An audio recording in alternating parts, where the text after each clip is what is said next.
What's good, everybody? It's your boy Rio West. You tuning in to Rio West Podcast. We back. Delayed, unfortunately. I was supposed to air on Wednesday. I was supposed to film on Tuesday. Normally, I film the day before I release the podcast. But I was trying to get my audio right because through all the clips and everything that I've been posting here lately, the episodes I've dropped, the clips, I've been getting a lot of good feedback, a lot of positive feedback. I've gotten so many more subscribers than I already had. When I first started the podcast, I was at about 305 subscribers, and I had been chilling between the range of like 290 and 305 for like the last 4 years. Then ever since I started this podcast, all of a sudden it's jumped up. The podcast, I haven't even been doing this for a full month yet, and I'm already up to 360 subscribers. So the feedback has been great. It's been amazing. Feedback on the clips all across social media, TikTok, Twitter, Facebook, YouTube, you name it. It's all been great. But of the few negative comments that I've received, which hasn't been a lot, it's been about 2 or 3 people that have made a comment, but people have been telling me to fix my audio, which that was my plan. I was planning on fixing my audio, getting it fixed eventually, but every tutorial I would look up about how to get the audio to sound as crisp as possible and as podcast ready as possible through OBS, nothing was just working right. Nothing was working right. And I finally got it down, got it to where I feel like it should sound. And I think we're good to go now. I think going forward, I shouldn't really have to make no adjustments, if any, being very minuscule. So I think I got it to where I want. Y'all let me know in the comment section. Is the audio a lot better now than it was prior episodes? Let me know. If you feel like it needs to be adjusted some, holla at your boy. And I'll get back to the drawing board. But yeah, first and foremost, before I get into any of the topics, I want to say shout out to the people. The supporters that's been supporting me since before I decided I wanted to do a podcast. Support me as far as music's concerned and everything like that. Before I started this podcast, April 19th, I dropped my debut self-produced EP, Foundation, on all streaming platforms, and it's been doing really, really well. I've been posting all about it on social media. Everybody's been extremely positive about it. I've been having people left and right showing me, like, constantly streaming every day and tagging me and posting. I would post, but I'm not trying to put all of them out there like that. So, but just know that I appreciate everything that you've done for me. And it is because of the positive feedback and everybody supporting the project so well that I mentioned on social media the other day that I got an opportunity from Spotify, but I'm gonna go ahead and bring that to light now. I got an email from Spotify the other day, offering me the opportunity to join their discovery mode program for artists that have like a good buzz going and have a lot of attention on search. To be honest with you, I don't even all the way fully know exactly what it is. I got the email about discovery mode and the opportunity to join in. And so I did some research and I went on YouTube, what was discovery mode, the benefits of discovery mode, if it actually works and all of that. And I came across a guy that gave me very detailed information. And then also he had another video talking about how he had 50 artists that actually got involved in discovery mode, and all of them had positive impacts. New listeners, more money gained through royalties and all of this stuff like that. And he was breaking down like the certain things, the certain specifications you needed in order to get involved in the discovery mode. And one of them was like you had to have 25,000 monthly listeners. Well, of course I don't have 25,000 monthly listeners. Before Foundation even dropped, I was averaging anywhere between 50 to 70 monthly listeners. It fluctuates. So, but and compared to years ago when I first dropped my first album back in 2015, I averaged anywhere between 6 and 12 monthly listeners. It wasn't until about 2021 where it jumped out of nowhere, and I realized like, hey, I need to ride this wave, so I need to start putting out more music.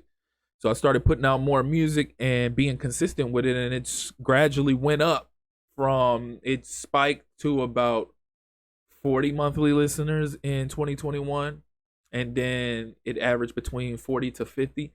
And then in 2022, I released another project, When the Stars Align, and then it went from the 40 to 50 to 50 to 60 is the average. And I didn't drop anything in 2023, but yet my listeners stayed there, and they continued to listen to my catalog. And I've seen peaks. The most monthly listeners I've ever had was last year.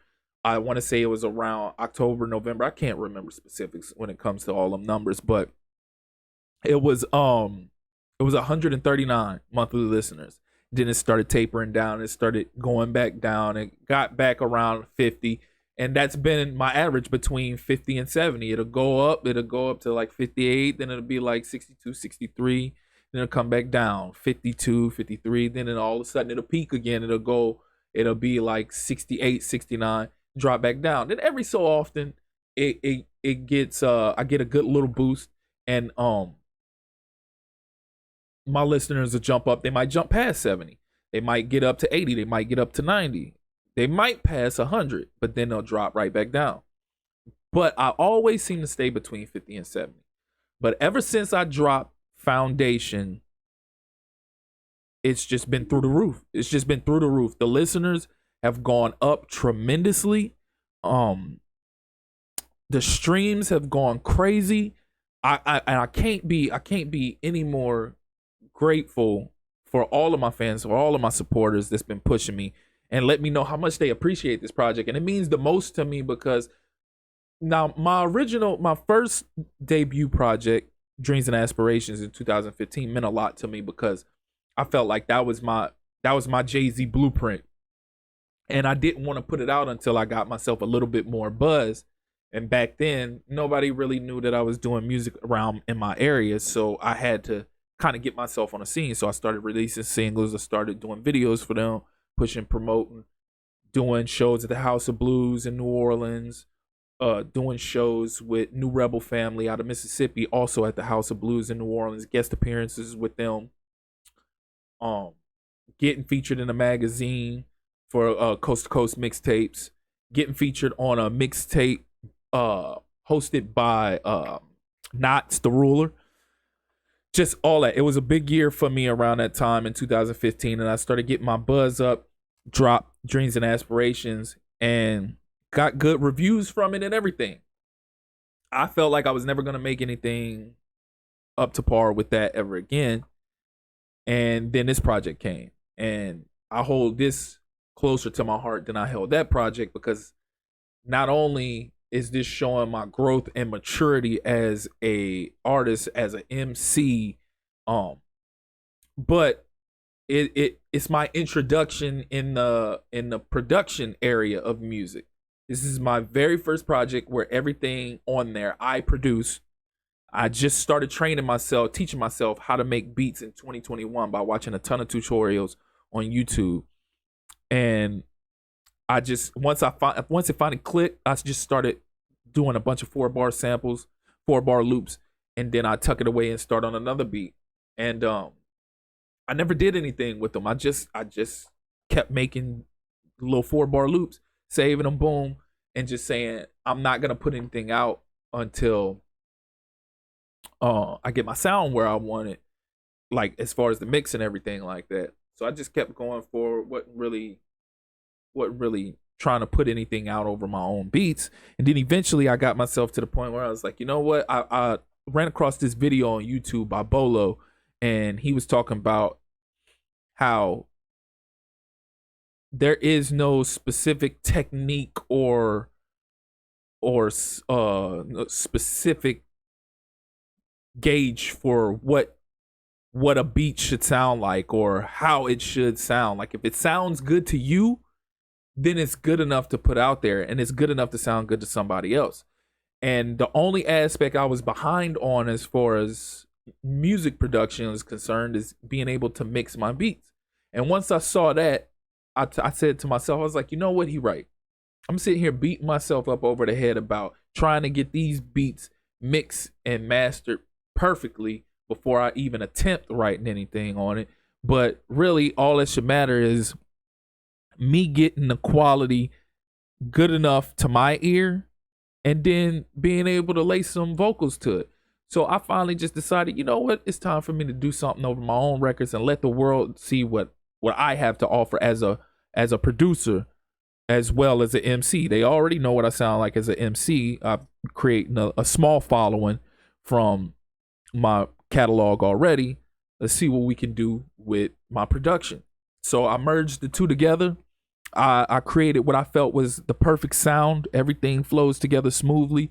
So this project I was the most excited for since Dreams and Aspirations. I was actually even more excited for it than I was for Dreams and Aspirations. And to see myself getting the feedback and support from it and seeing everything take off the way it's taken off, like literally my monthly listeners went from between 50 to 70 to skyrocketed over 100, past my previous high mark of 139 to now, as of today, May 15th, 2024, I'm at 187 monthly listeners. The EP has streamed over 6,000 total streams, and all of a sudden, out of nowhere, I get this offer from Spotify about joining the discovery mode. And one thing the guy said on YouTube that I noticed, which makes me feel even better about this whole situation, is that he said that you have to have 25,000 monthly listeners, or sometimes if you have a sudden spike or increase in certain songs or some of your catalog, and you have a sudden spike in your listeners, and it's consistent for a decent period of time, he's noticed that certain artists have gotten offered that. Now, who Spotify won't offer it to are people that's falsifying streams, people that's paying for playlist ads, and these playlists being bot playlists, and basically paid streams and paid listeners. Spotify has cracked down on that, and now, like, if any of that is detected, you won't be offered this opportunity at all. And also, they'll pull your music down as well. So the fact that I got offered this, the fact that I've had this sudden boost in streams and listeners, makes me feel so great, because also it's a testament to, like, somebody tried to question me like a year or two ago about the streams that I was getting, insinuating that I was buying streams. First of all, I never indulge in anything like that, because I don't want to take the risk of my music being taken down. I don't care if I don't get paid nothing for my streams. Just to have it on a platform, to be able to have my music heard by other people all across the world, is all that matters to me. The more I broaden that horizon of them listeners, the better for me in the long run. So the fact that I got this offer, it's like a slap in the face to the people that tried to accuse me before of falsifying my streams. Because if that was the case, all these people that's had their music taken down here recently on Spotify and for some of these other platforms, because they were their music ended up being people that's higher profile, got thousands and thousands of listeners, got their music taken down. But here I am, little old me, my little small following that went from 50 to now we at 187, and Foundation has streamed over 6,000 times total. And as a matter of fact, Foundation is the only amount of songs eligible for this discovery mode. Of what I've noticed from from this video, a lot of these other people, a lot of these other artists who are eligible for discovery mode, pretty much their whole catalog is eligible. But my whole catalog isn't eligible. It's just the songs from this project. So it's because of the support and the people streaming and backing me so much on this specific on this specific album, that I am in a position to be able to get these songs, get this album spread out to even more people in this discovery mode. And I'm just thankful to the man up above for putting me in this position, giving me the abilities that he's given me, the talent, and being able to share it with the world. So I got a campaign started. I went ahead and submitted about 5 songs from Foundation to be involved in this discovery mode, and the campaign should start in June. So we'll see. The research that's been done on the artists that have done it already has said that, you know, there's been nothing but a positive increase. So I'm looking forward to see where this goes, because as I'm continuing to get an increase just off of people listening to my catalog and it popping up in algorithms and on these playlists, these radio what's the radio radar was let me see what playlist. Give me a second. I'm gonna pull up these playlists, let you know which playlist Foundation has been popping up on here recently. Let me see. Okay, so it's popped up on the radio playlist. I got 10 songs on a radio playlist, and my music has popped up on Release Radar. And actually the email specifically noted that because they popped up on there, that that's what led to me getting this opportunity.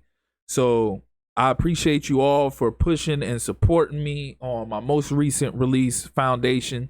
And again, just like I've said in previous videos or previous episodes of the podcast, towards the end of the video, if you haven't checked out Foundation yet, and you love hip hop, you love lo-fi chill vibes, go check out that Foundation, streaming on all platforms. Rio West Foundation.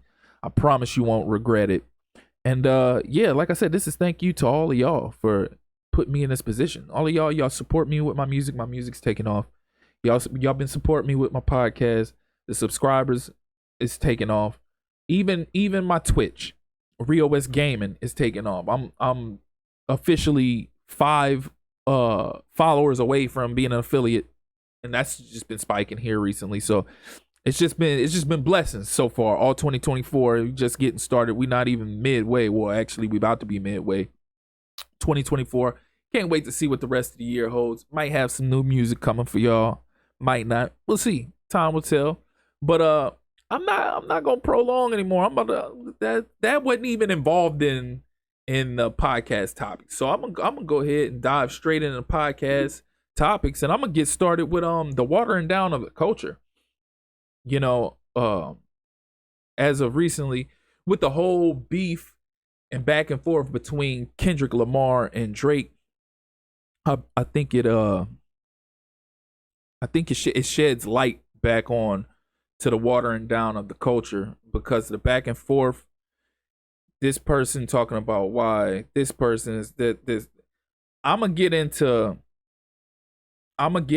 like the number one hits and all that later on, but I'm gonna explain right now why the culture is so watered down, and people like Drake contribute to it. But the culture is watered down because back in the 90s, you had a bunch of MCs that were coming out. First and foremost, and it's like I said, this probably gonna lead into my later on topic of the greatness of an MC. But when hip hop started, hip hop, and multiple people have heard me say this on multiple different occasions. Hip hop was like the CNN from the streets, and it was a way for people in projects and in lower what's the word I'm looking? I can't even think the word right now. People in the projects, people in the hood. It was a way for them to get their information, get their news. You know what I'm saying? Not just for a way for them to get their news on and keeping them aware of what's going on around them, but getting the news of everything that's going on in the hood out to everybody that's outside of the hood, don't know what it's like in the projects and everything like that. And it was also a way for artists coming up from that environment to inspire and uplift other artists or other people that aren't artists, motivate them to get up from out of that position that they're in, letting them know that there was more to life than being stuck and confined in that little box. All at the same time while producing this kind of music, trying to uplift and bring people up out of that situation. You also would have your good times, your good vibes music as well. It just wasn't everything that you've done. It was just, here and there to get your spirits up a little bit so that you're not always gloomy and down by like the everyday nonsense that's going on. It was the perfect balance. There wasn't too much of the partying to distract you too much from what was going on.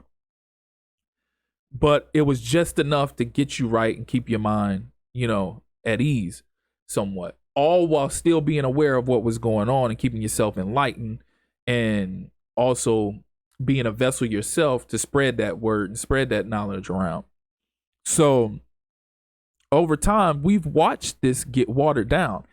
And Tupac warned us about this a long time ago. He warned us about this. And it's a shame to see the way the culture has gone.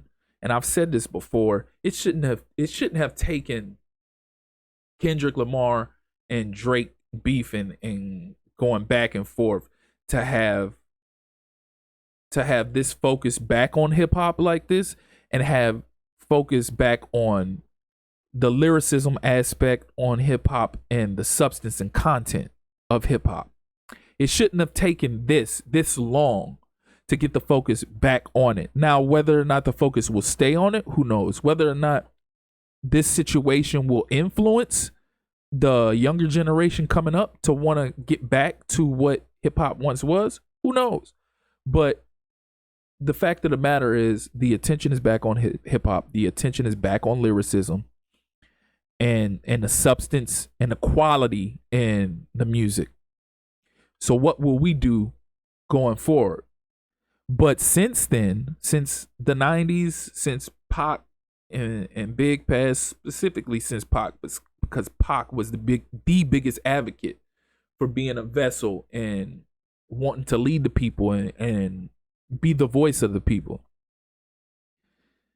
Since his passing, and he tried to give you the messages and warn you about all this, and nobody took heed to it after he passed. We just continued to be confined to that box. What the higher ups do, what the machine does, the people that's in control, they saw the impact Tupac was having on the people. And once Tupac was out of the picture, once they got him out of the picture, and his voice wasn't there to spread that anymore like that, slowly but surely over the years, they constantly began to dumb it down and push the music that they wanted you to hear, straying away from the music with the content, the music with the substance, going towards the music to keep you confined to that little box that you're in. Because they saw the awakening Tupac was having and the uplifting he was causing. But once they got him out of the picture, they didn't have to worry about that so much more. And then they started programming these radio stations, and they started, and matter of fact, if you guys can, go watch the Little Brother documentary, May the Lord Watch. They actually mentioned when the music and hip hop took a turn for the worse once the machine got control of radio stations. Before, radio stations were independent. People could play what they wanted to play on the radio, not what the people higher up wanted you to play. But once that turned, then of course it all got flipped. So then people, the powers that be, they push the music they want to push, that pushes the agenda that they want to push, leading towards all the people being programmed. Hence the culture, hence hip hop being watered down, going from something that once had a purpose to now is just this art or lack thereof that glorifies all these things that it shouldn't glorify. And the people are so programmed, they're so brainwashed. They don't even realize what's going on. And they fall in love with these idols. They fall in love with these false prophets that's glorifying all of this stuff, making them feel like that's what life is, making them feel like that's what they should try to obtain in life. So when you do got an artist that comes along that's actually doing it the right way, that's actually being that voice of the people, that's actually trying to be different and doing things by the code of the culture, they automatically say that artist is trash. They automatically say that artist is garbage. How could that artist be garbage if there's substance in that artist's music? How can that artist be garbage if that artist has a purpose? That artist has a message that he's trying to relate to the people. But the artist that he ain't talking about nothing but his money, his broads, how he's greater than this person, how he's greater than that person, misogynistic ways, just you name it. But that's what we look up to. That's what we idolize. The artist that doesn't talk about nothing uplifting, the artist that doesn't speak on anything that relates to you. Because let's face it, you glorify this person, but your life is nothing like his. You don't live that life, but yet you glorify him. And you disrespect the man that's speaking to you on a man-to-man, like man in the mirror type basis. That goes to show how bad, how watered down hip hop is. And matter of fact, Pac once said, I'm probably gonna get the quote wrong. I'm not even gonna try to quote it exactly like it was, but he once said something like basically along the lines of, "You'll know what's popping if they still letting you rap about what's real on the radio. But if on the radio it's about partying and dancing and smashing and all this and that, do you know what's up? You know who's in control. The people aren't in control, or the people are in control. It's just not the people that should be in control. It's the people higher up." And just as he said it, he said, if you turn on the radio and heard that real, you knew what was up. But if you heard that other nonsense, yeah, you knew we was being shackled. And that's exactly what it is. We've been shackled this whole entire time. And over the years, it's consistently gotten worse and worse and worse. I'm going to play this clip. Matter of fact, I'm going to play a clip. I do have a clip queued up right here from Pac. Play this clip and I'm going to get back to y'all right afterwards. He did sell 10 million records, but crack fiends bought 10 million rocks. That don't mean crack is good. That don't mean nothing. Selling records don't mean nothing. The reason, I'm down with him because he's a brother and he's making his mail. But, however, he's diluting rap. You know what I'm saying? He's playing that Sambo role, and the reason everybody's buying his record is because he's no threat, and everybody want to see Sambo dance. And that's back to the point. That's back to my point. That basically it's like all your top tier artists right now that everybody glorifies, that a majority of the hip hop community don't respect. Because you out here, you soft shoeing, you jigging for the man, and all the sheep, everybody, they follow you. And y'all all contributing to the problem. Y'all all contributing to keeping us confined. Because we got people at the top that's rapping about complete garbage, glorifying complete garbage.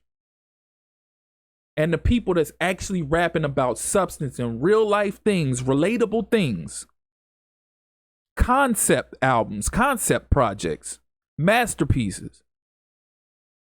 We frown upon them we down them. Come on, really? So yes, the culture is watered down. The culture is watered down.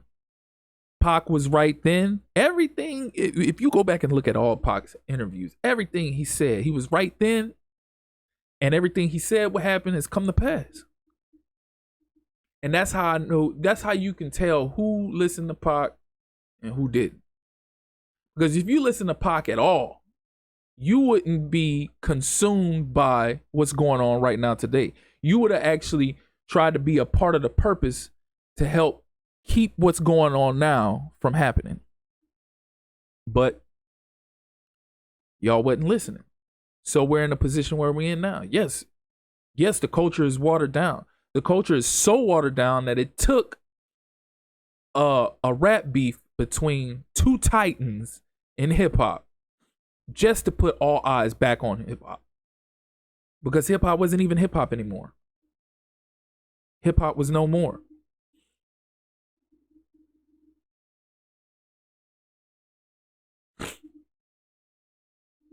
But hey, I ain't gonna delve into that too much because I'm basically gonna get back on this topic a little bit more in a second. I'm gonna divvy off because I want to get on this 90s basketball topic. This has been a debate that I've had with people for quite some time. You know, I've seen this debate, and we're in a time period now where people just want to debate about. They want to debate about Michael Jordan and LeBron James so bad that they start tearing down eras. We tear down the modern era. We tear down the past era. We make fun of the guys that played in the past era. Mailmen, milk delivery men, whatever you want to call it. How they soft today. All this, and that. Yes, I'll acknowledge today's era is a lot more convenient for the modern superstar. But I'm not going to sit here and just say that this era is garbage because of that. But what I do want to shed light on is 90s basketball. Because when they do debate LeBron and they debate Michael Jordan, they always debate talking about, you know, LeBron would have never made it in the 90s. The physicality and this and that. And people try to say that Jordan would be DeRozan today, which is the most blasphemous thing I've ever seen or heard in my life. But a lot of people try to say, I've seen like the clips posted on social media where people are talking about 90s and 80s era basketball, the physicality where they would let them fight, they would let them flagrant foul you, and that be legit part of basketball. They say they sit up here and they say stuff like that's not real basketball. That's wrestling. That's UFC. But my argument to that is I actually think that was the best era. Even though the talent isn't what it's at, the talent level isn't what it's at now. I feel like that was the best era. Why would I say that's the best era when the talent level was nowhere near what it is now? Stick with me for a second. So the game now is so oversaturated with all of these star players, these high flying players, these players that could shoot from the logo, these players that could just drive acrobatic layups. All that. It's so oversaturated with all these players. Which, don't get me wrong, it's a gift and a curse. Good thing and a bad thing. But majority of these players wouldn't make it back in the 90s. Why do I say that? Because in the 90s, I can argue that physicality in basketball back then separated the men from boys.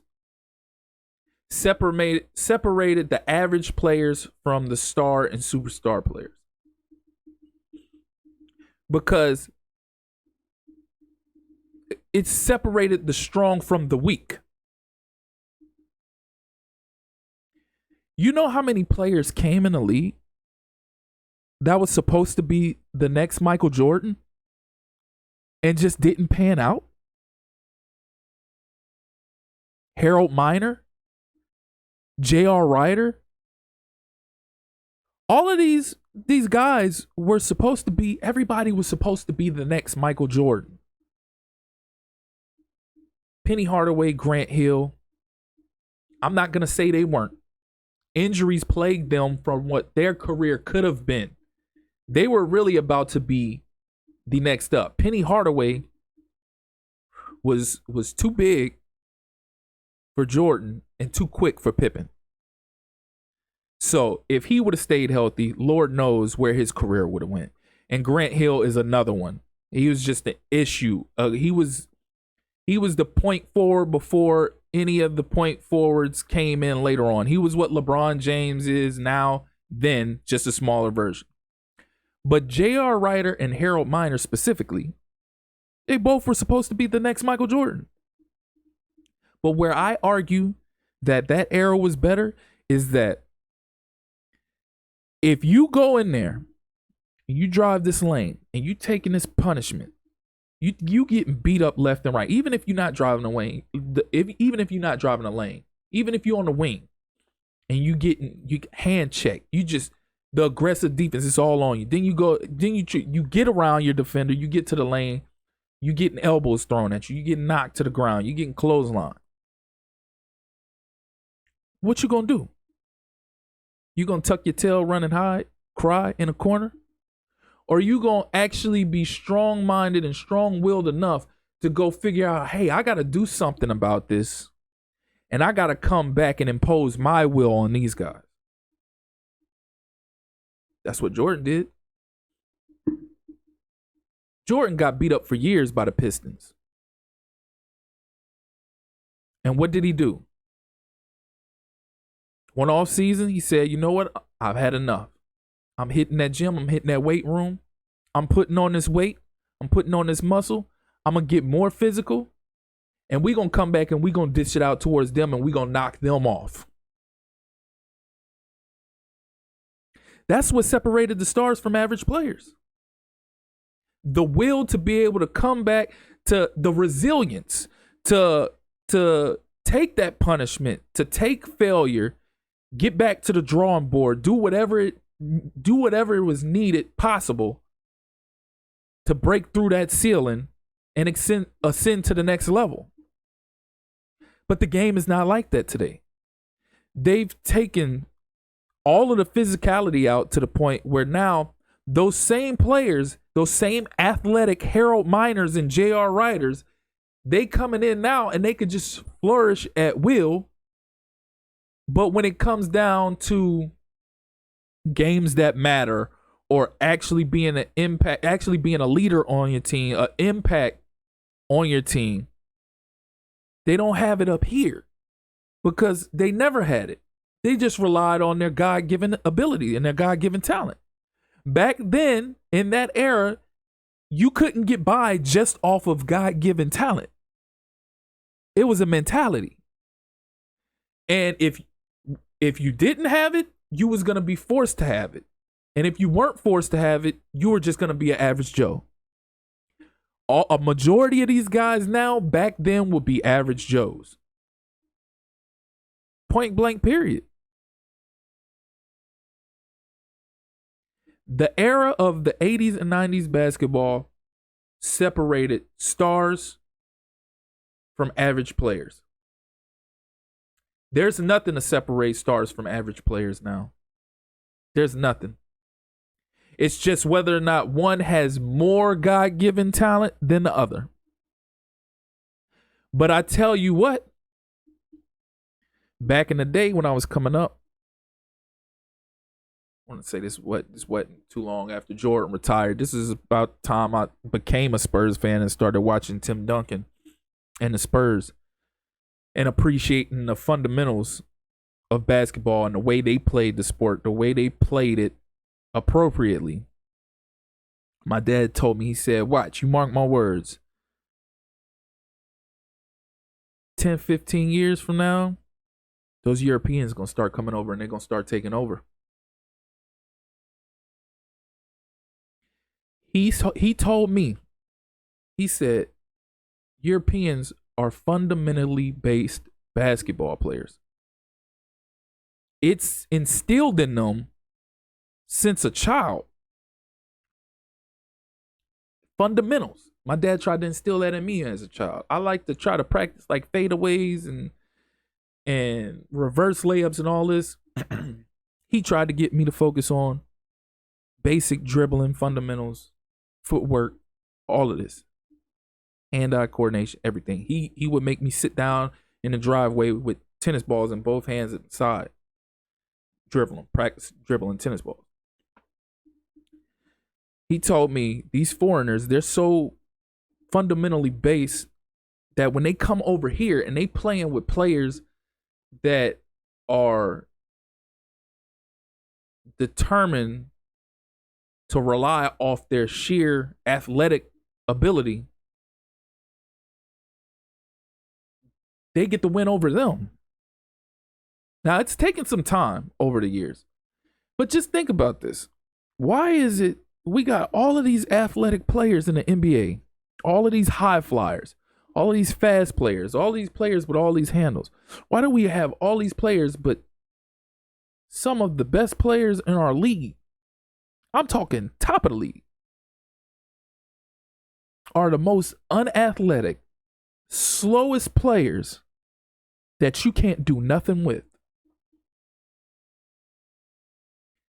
Nikola Jokic is so unathletic, so slow, you can't stop him. Defensive player of the year, he just gave him nightmares. Luka Doncic, one of the most unathletic, slowest individuals in the NBA, cooking all of these guys out here, giving them crazy work. Fundamentals. Why were the Spurs so dominant for all them years? Fundamentals. Fundamentally based. Tim Duncan's nickname was the big fundamental, for crying out loud. What did that team consist mostly of? European players. Back in the 80s and 90s, it was more fundamentals. And you couldn't just get by off of your athleticism. You had to use your mind. You had to practice the fundamentals. But the game has gotten so far away from that, and this whole era of AAU ball has taken over, that we don't even teach our kids fundamentally based basketball anymore. Besides college. College is like one of the last areas where you can get your fundamental basketball. That's why a lot of people prefer to watch college basketball over pro basketball, because it's more fundamentally based. But once you get to that league, all that's out the window. Everywhere you turn around, everybody's doing ISO ball. Everybody's standing around watching this person do his one-on-one thing. Majority of these players in this era would not work out in the 80s and 90s. Does that mean this era is garbage? No, it doesn't mean this era is garbage. I still love basketball. I don't love it as much as I used to back in the day. Basketball used to be like first love, then it was football. I always loved both of them, but it was always basketball and then football. But that's changed drastically over the years. Like now it's football first for me, then it's basketball. And it's because of how watered down the NBA has gotten. I spoke about the watering down of hip hop culture. It's the same thing with the NBA. And it's the same thing with the NFL. I could go on about that as well, but I'm not about to prolong this any longer than it has to be. But it's the watering down of the NBA. Has got it to the point where it's so oversaturated with all these players who back then wouldn't have made it. They would have been forced to toughen up mentally and physically, and revisit the drawing board and come back a better version of themselves. Now that's not the case. And who is teaching these guys? The coaches aren't even coaching right. But that's a topic for another day. I'm not going to punish y'all too much with this whole 90s basketball, modern era basketball, but y'all let me know how y'all feel. Y'all agree with me? Y'all disagree with me? Y'all let me know in the comment section. But that's just my opinion. That's my 2 cents on it. That people dog out the NBA for 80s and 90s, talking about that's not real basketball, that's wrestling, that's UFC. But truth be told, that kind of basketball made boys into men, separated the stars from the average Joes. If we had these rules back then, Harold Miner and J.R. Ryder would have been the next Michael Jordan. Kobe was the next Michael Jordan.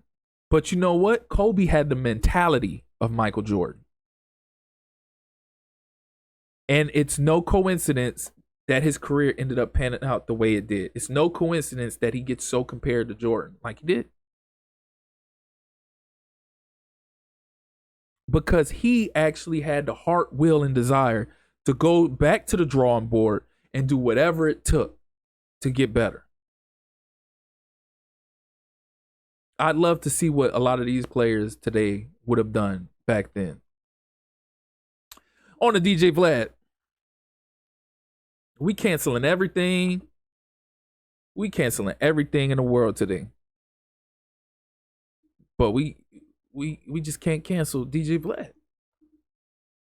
This man's still around after all the damage he's done to the culture, after all the damage he's done to rappers' careers, rappers' lives. We still allowing this man around. We still giving this man interviews. We cancel everything else, but this man can't get canceled for nothing. This man been leeching off the culture for years. I mean, years. Leeching, not just leeching off the culture, but putting artists in what's the word I'm looking for? A compromising position.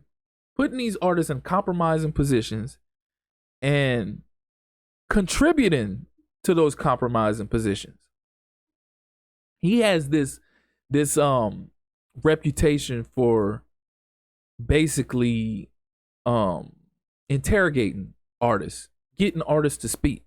If you watch a lot of these interviews he's done, he's sitting here conducting these interviews like he's interrogating them. Like he's got them in an interrogation room and he's trying to get him to confess to something. You could look back at the Lil Boosie interview when he was asking him about when he got shot in Dallas at that mall, at that shopping center, wherever it was at. But like he starts it off, he's asking him, like you was at this, I forget whatever it was. It was like a mall or something.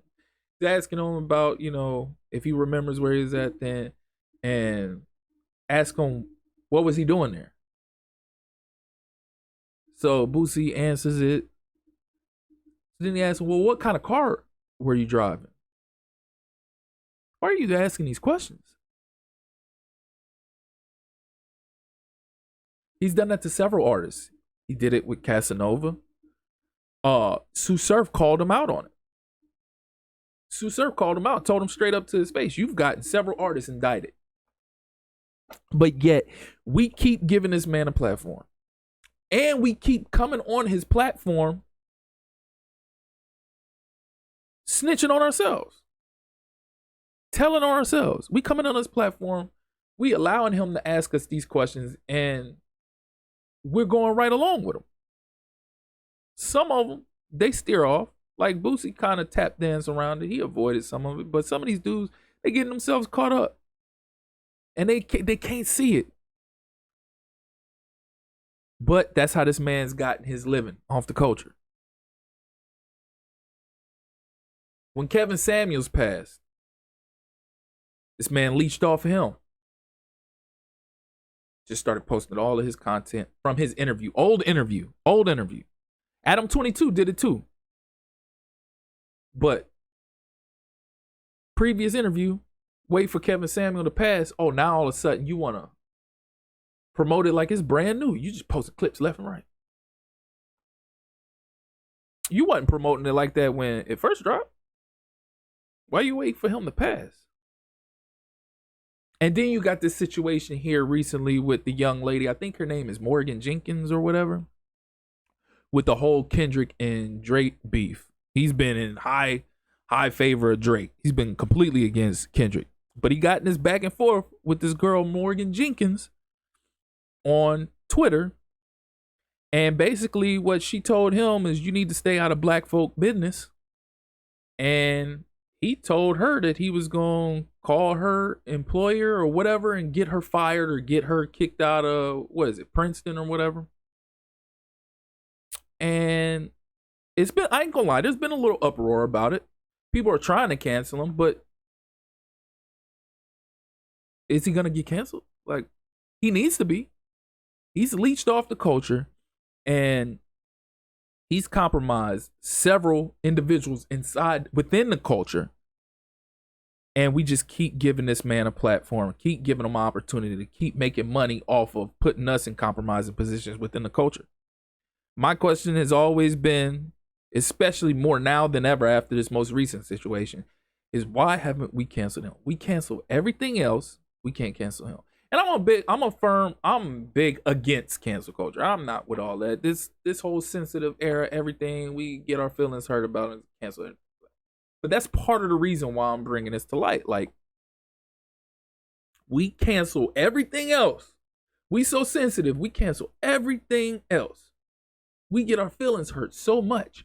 We cancel everything else. But we can't cancel this guy.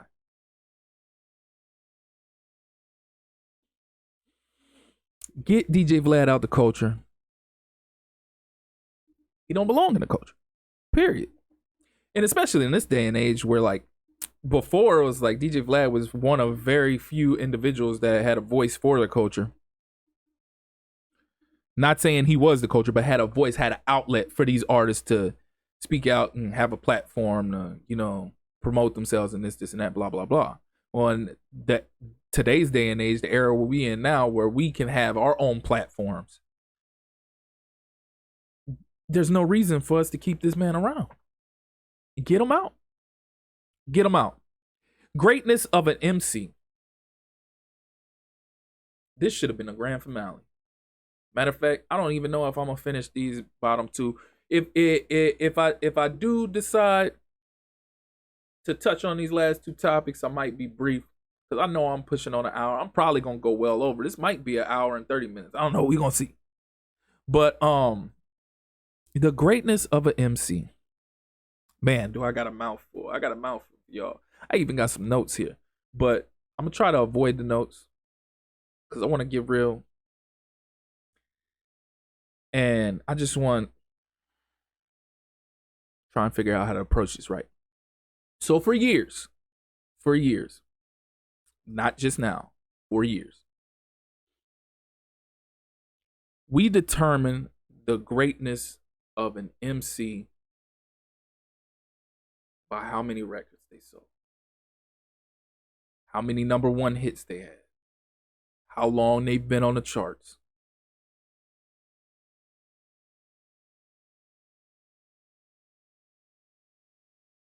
That doesn't determine the greatness of an MC.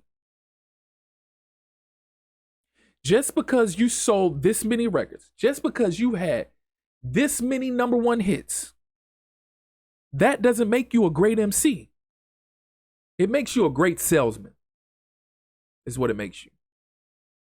It makes you a great puppet. Is what it makes you. That doesn't make you a great MC. Not in the eyes of individuals actually within the culture who live by the culture, who live by the art of hip hop and what hip hop once stood for. and what we try to withhold. That doesn't make you a great MC. What makes you a great MC is not only your skill, not only your skill set to be able to rhyme, to be able to perform, to be able to entertain, but your ability to deliver a message, motivation, substance, concepts. That's what determines a great MC. Not number one hits, not Billboard Hot 100, not record sales, none of that. That crap matters to the sheep. That matters to the people that don't matter. That matters to the people that can be controlled. To the people that can't be controlled, like myself, to the divergents of the world who go against the grain. None of that matters. What matters is, what are you talking about? And this is being brought up more now than ever because of the whole Kendrick and Drake beef. Because I'm seeing the conversation brought up so much about number one hits, record sales, and numbers. Everybody keeps bringing up numbers. When I'm debating Kendrick, I never bring up his Grammys. Even though he has more Grammys than Drake and all these other, I never bring up that. Because numbers don't matter. Quality of work matters. Quality of work matters. If there's no quality, if there's no substance, your record does not matter. Matter of fact, you have to purchase your number ones anyways. Chameleonaire just told you that. Oh, we just gonna disregard that. We gonna ignore Chameleonaire because Chameleonaire is a has-been. But to be a has-been, you gotta be something first. Chameleonaire told you he had to buy his number one record. He told you that no matter what you do, no matter how good your music is, you will never get a number one unless you invest in it, unless you buy that number one. The number ones mean nothing. Number ones and record sales and status only means something to the simple-minded people of the world. The people that only care about the flashy, the lavish things, the party way of life, and just want to run away from their problems 24/7. Those are the people that all that stuff matters to. Not to the people that have real everyday issues, who constantly battling with these issues, but also constantly fighting and overcoming these issues. And these people, they have a purpose. And these people, they're trying to impact other people's lives. They're inspired by this other music. They're inspired by these concept albums. They're inspired by this substance inside these other artists' music. So when you speak into a Divergent, when you speak into somebody who go against the grain, who can't be controlled, that can't be programmed, none of those accolades mean nothing. It's garbage. You know how many artists have more number ones than Nas? You telling me these artists are better than Nas? You know how many artists got more number ones than Royce? Probably all of them. Royce ain't got no number ones. So that makes them better? So Megan Thee Stallion is better than Royce the 5'9"? I don't know. Maybe I'm talking out the side of my neck. I don't know. But the opinion that just because an artist has more number one hits, has charted the top of the charts for longer, more frequently, more record sales, that makes them greater. That shows the sad reality of the world we live in and the mindset of a lot of individuals, and why we're in this position, and why the culture is watered down, and the impact that the machine has had on keeping the sheep confined in this bird box that they're in.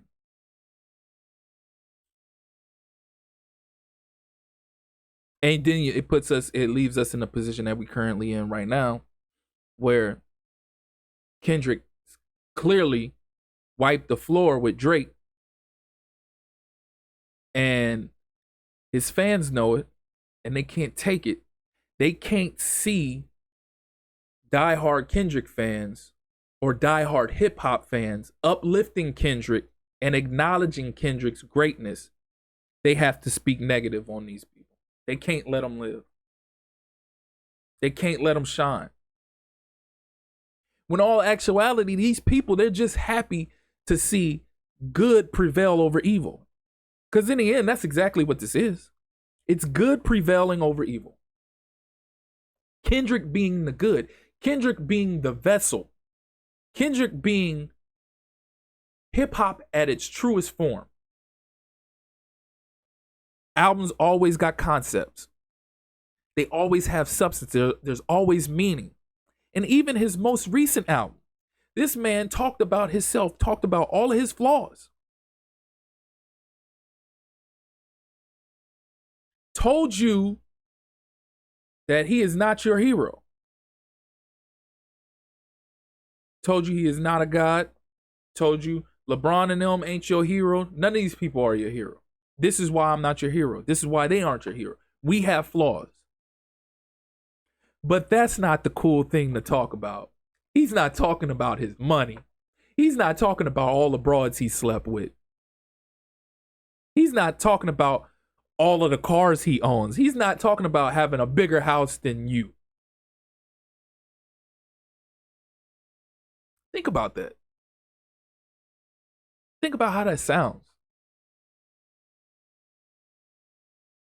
So, we got good on this end, rapping with a purpose. We got evil on this end, also rapping with a purpose. The purpose of keeping the people confined to the mental jail cell that they live in.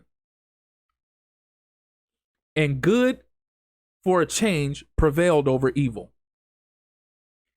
And the minions that support the evil can't take it. So now they're putting negative connotations on the supporters of the good.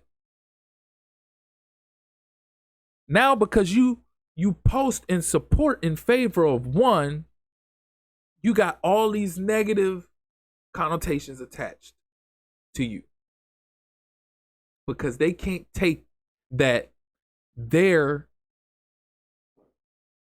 idol has been taken down by the good. It shows the mentality of society today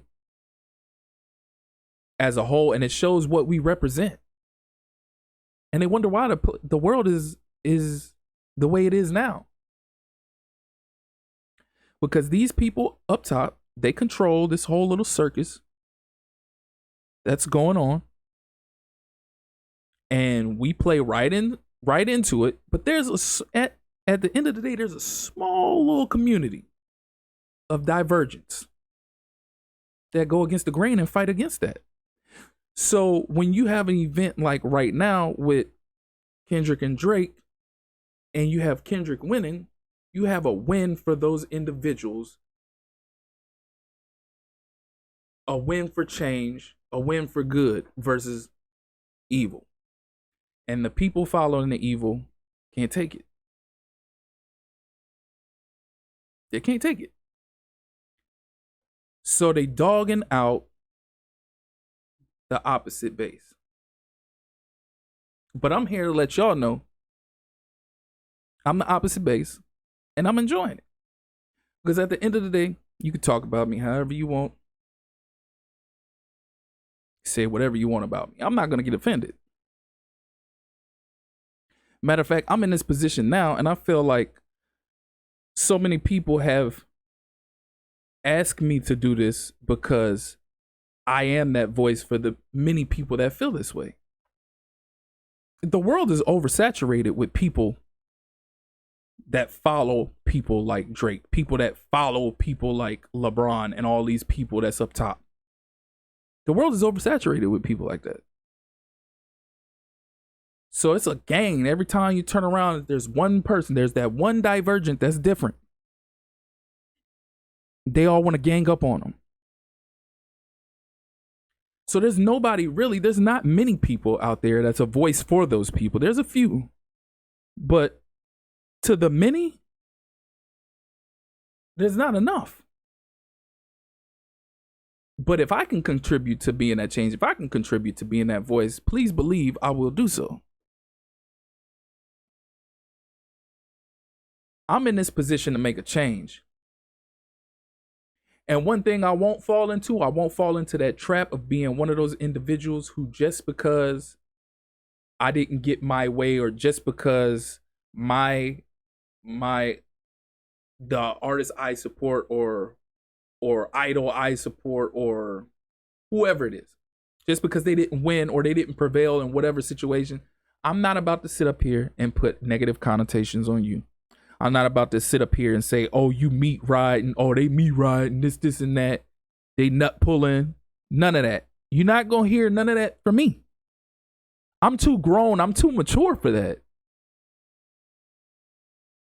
I left all that high school nonsense back in where it was at, in high school, in my adolescent years.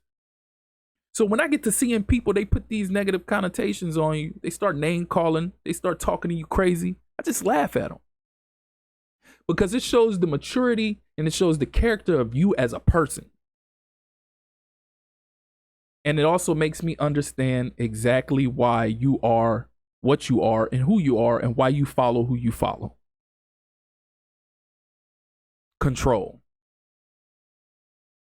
You've been controlled all this time. You've been programmed all this time. I stopped listening to the radio back in 2005 because I saw back then, fresh out of high school, I saw back then the turn music was taken.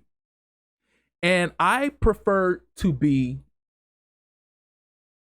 in complete control of what I consume musically and entertainment wise. I watch what I want to watch. I listen to what I listen to. I'm not programmed by nothing. I have my own mind. And what happens is when you're an individual who's constantly listening to the radio, like you rely on the radio 24/7, or you rely on television 24/7 and these commercials and everything like that, you're constantly being programmed. Go listen to Lupe Fiasco Instrumental. That'll tell you everything you need to know about people. Back then and now. It coincides. But the radio is programming you. Think about it. Think of how many people you see that say, oh, I hated such and such song, but it came on so much that eventually it just grew on me. It's programming. Why allow yourself to be caught up in the program? You can stop it. You can control what you consume. You can control what you listen to. You can control what you watch. You see the same commercial over and over and over again, you're eventually going to want to go and buy whatever they're offering you. It's the same with music. You listen to the same song over and over and over again, eventually you're going to like it. And eventually you're going to think that's what music is supposed to sound like. That's what R&B is supposed to sound like. That's what hip hop is supposed to be. That is the image of hip hop. Oh, they play that on the radio 24/7. That's a hit. That's hip hop. This whole thing goes way deeper way, way, way deeper than just music. This goes to society. This is how society is as a whole. It's a wonder why every day we continue to get worse and worse and go further down that hole. And it doesn't get any better. And these same minions, these same sheep, these sheeple that's following these facades, they're the ones raising the next generation. And that's sad. And that's why we're in the position that we're in today.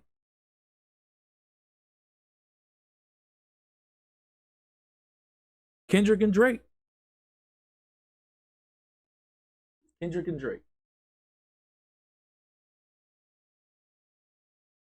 It's over. It's clear winner. I told y'all last episode, it's a clear winner. We see who the clear winner was. But as the dust has settled and the winner has become obvious, just as I spoke on a second ago, we see who the real individuals are in this world. I've seen a few people that's Drake fans that, some real individuals. I'm putting it to you like that. They know, they acknowledge he lost. They took that L, and they not throwing shade. But you got the sheeple out there throwing shade every chance they get. They can't stand the fact that the Kendrick fans can celebrate the win for the culture, the win for good, the win for hip hop. So they got to try to rein in on their parade and start bringing up all these classifications for Drake. All these accolades, all these number ones, all these hits. Tell it to somebody who cares. Tell it to somebody who matters.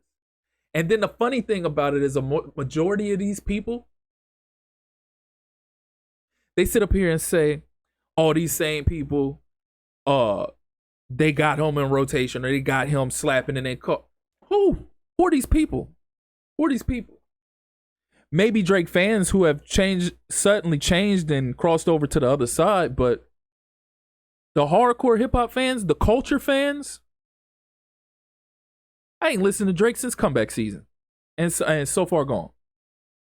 After that, when I saw the trajectory he was going in, I said I can't rock with him no more. I can't. I saw he was a puppet being controlled by the ventriloquist, and I ain't want no part of it. Haven't listened to him since. Artists I listen to, Royce da 5'9", Joe Budden, Lupe Fiasco, Benny the Butcher, Conway the Machine. These are artists I listen to. Joel Ortiz, Crooked Eye. I listen to a lot of underground artists. And I listen to a lot of old school. Like, of course, I still listen to Jay. I still listen to Nas. Nas keeps putting out projects so I can listen to his old and his new stuff. But I'd rather listen to that old stuff before I listen to any of this new stuff. I don't listen to none of these modern day artists outside of Cole and Kendrick and a few that are underground. And that's like on the verge, but they haven't crossed over yet. And if they cross over the wrong way, I'm going to cut them off as well. So I don't listen. Again, just like I said before, I control what I consume. I control what I listen to. I control what I watch. And I can't be programmed. But apparently a majority of the world is easily programmed, at least the US.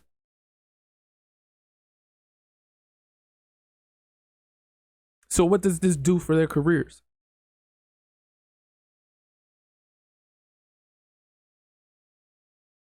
Kendrick's gonna be Kendrick. Kendrick popped out so he could take care of business, and he gonna pop back in. Probably drop an album. They say he got an album coming, I guess in June.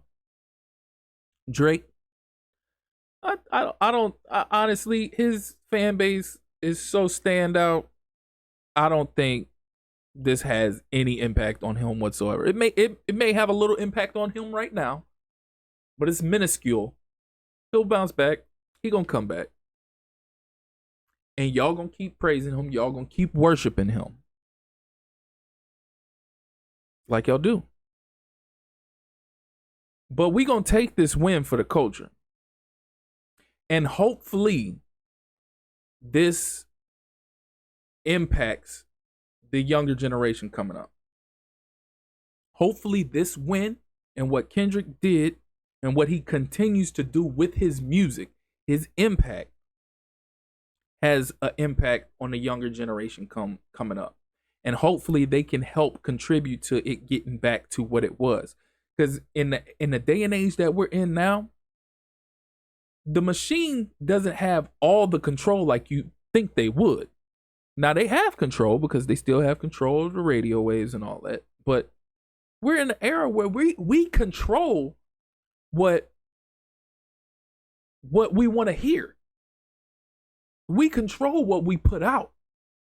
The problem is, because of the programming of the radio, the artists think that that's what they should be making to put out to you. And because that's what you hear every day, you hear these artists and hear a reflection of that. And the cycle just keeps going.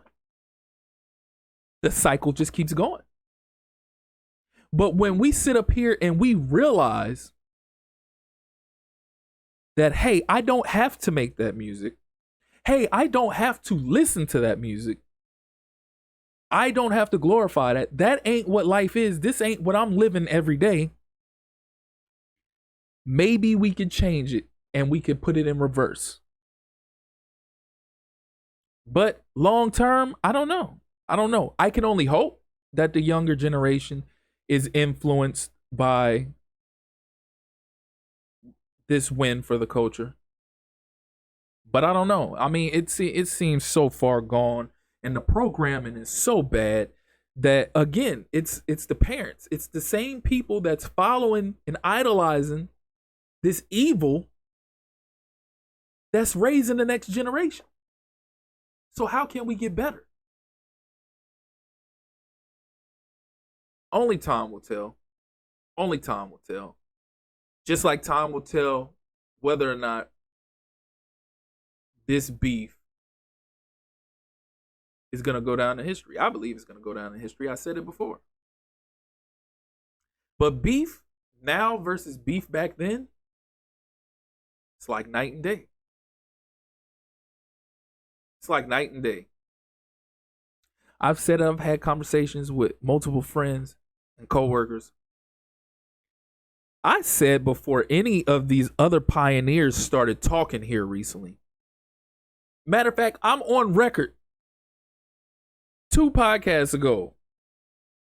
Or was it 3? 2 or 3 podcasts ago. I'm on record as saying this beef is the worst in history.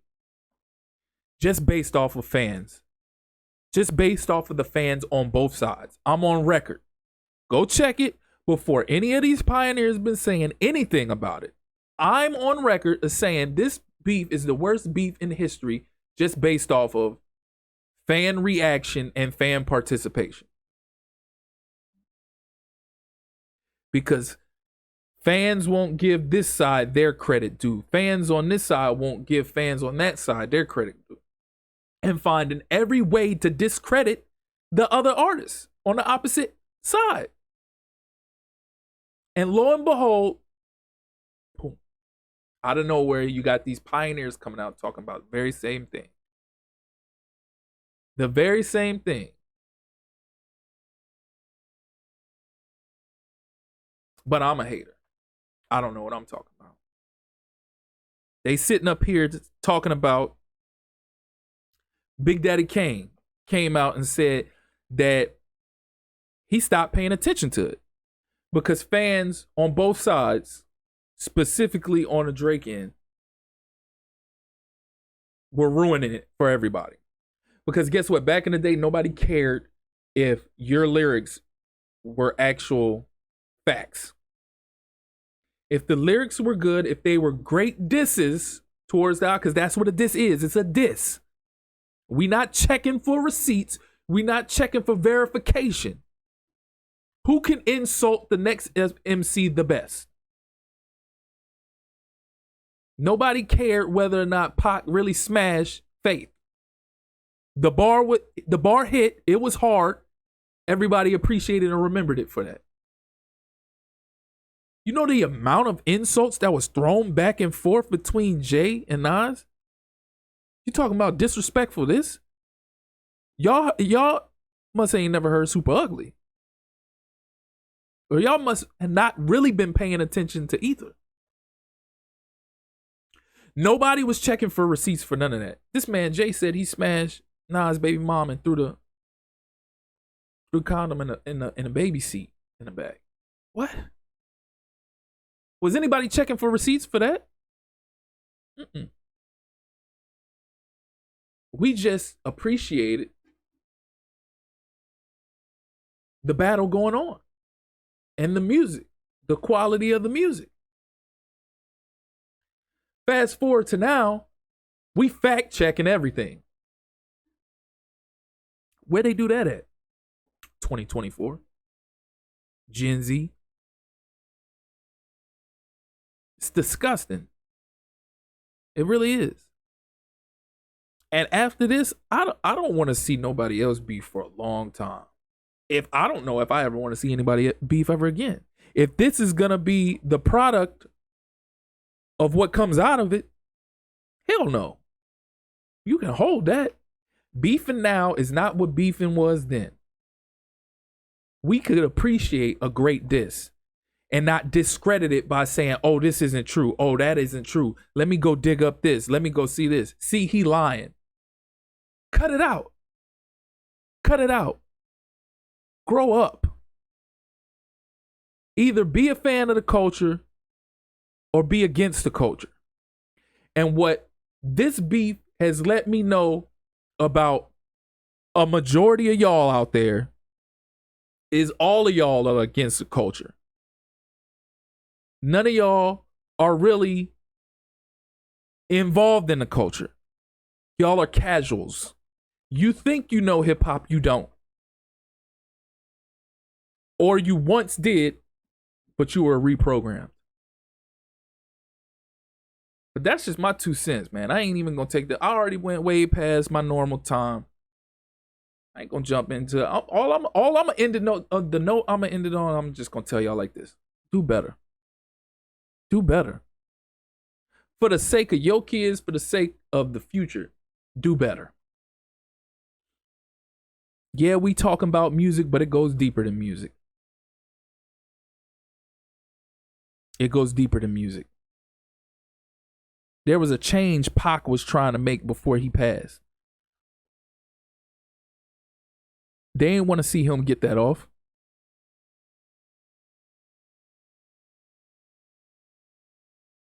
We've fallen so far from what we once stood on. Do better. Be a better role model. Be a better influence. You got youngins looking up to you. That's been my 2 cents. Y'all know what it is. It's your boy Rio West. Hit that like and subscribe button if you haven't done so already. Pass the link around, share it around. Get active in the comments section too, man. I'm gonna get active with y'all. Spread the word around. We trying to take this platform further. Again, stream that foundation on all platforms if you haven't done so already. Follow your boy. And until the next time, y'all be easy.